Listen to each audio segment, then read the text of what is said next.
أعوذ بالله من الشيطان الرجيم يا أيها الذين آمنوا إن تطيعوا الذين كفروا يردوكم على أعقابكم فتنقلبوا خاسرين.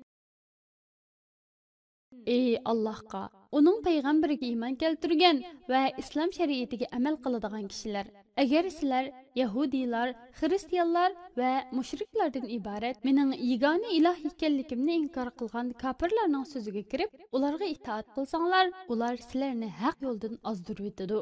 Sizlarni dininglardan yondirib o'tadi. Shuning bilan sizlar op-ochiq ziyon tortquchilardan va cho'qim halok bo'lg'uchilardan bo'lib qolasizlar.